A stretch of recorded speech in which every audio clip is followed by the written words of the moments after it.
ॐ शान्ताकारं भुजङ्गशयनं पद्मनाभं सुरेशं विश्वाधारं गगनसदृशं मेघवर्णं शुभांगम् लक्ष्मीकान्तं कमलनयनं योगिभिर्ध्यानगम्यं वन्दे विष्णुं भवभयहरं सर्वलोकैकनाथम् नारायणं नमाम्यहं दयानिधानमव्ययम् अनन्तरूपं जगन्निवासकारणं श्रीवत्सवक्षसमदेवं कौस्तुभाभरणमहरिं पीताम्बरधरं शान्तमं वन्दे विष्णुमसनातनं पद्मनाभं महायोगं शङ्खचक्रगदाधरम् दशावतारबीजं तं प्रणमामि जनार्दन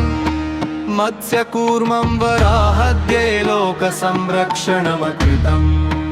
नरसिंहवामने शौर्यै भक्तत्राणं सदा हरिः रामरूपेण मर्यादाम कृष्णरूपेण मारुह्यम् बुद्धरूपेण करुणाम दर्शयन् पातु मां प्रभुः नमो नारायणाय नमः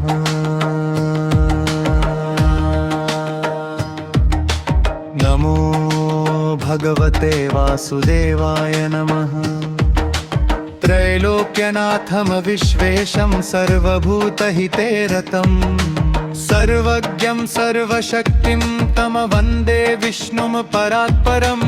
भवसागरमग्नानां शरणागतवत्सलः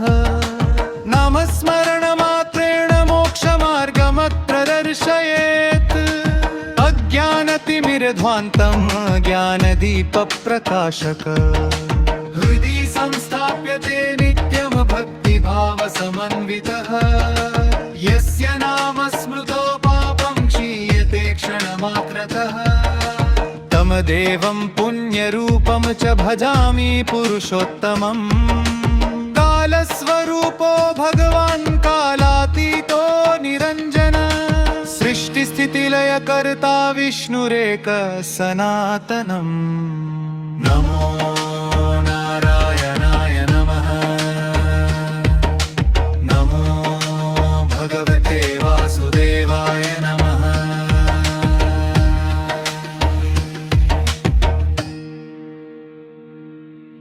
लक्ष्मीपतिं करुणामूर्तिं भक्तकामफलप्रदं संसारतापशमनं विष्णुं वन्दे सदा हृदि शरणागतदीनार्तरक्षकं जगदीश्वरं भवबन्धविमोक्षाय भजामि हरिमीश्वरम् न भयं न शोक न कल्लेश यत्र विष्णुः निवासति हृदये यस्य भक्तस्य तं नमामि रमापतिम् नादब्रह्मस्वरूपाय ओङ्काराय नमो नमः सर्वमन्त्रस्वरूपाय विष्णवे नमो नमः यदा यदा हि धर्मस्य ग्लानिर्भवति भारतः तदा विष्णुः स्वयं भूत्वा भक्तरक्षां करोति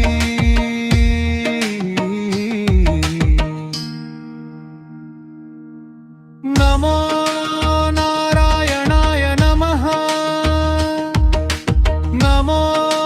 भगवते वासुदेवाय नमः सकलं जगदेवैतद्विष्णुमयमचराचरं तस्मै नमो जगन्नाथाय अनादिनिधनाय च तमेव माता च पिता तमेव बन्धुश्च सखा त्वमेव तमेव विद्याद्रविणं तमेव त्वमेव सर्वं मम देवदेव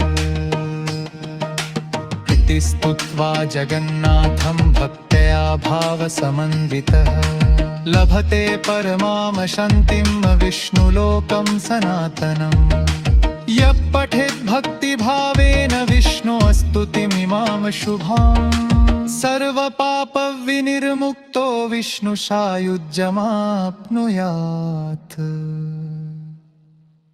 नमो नारायणाय नमः नमो भगवते वासुदेवाय नमः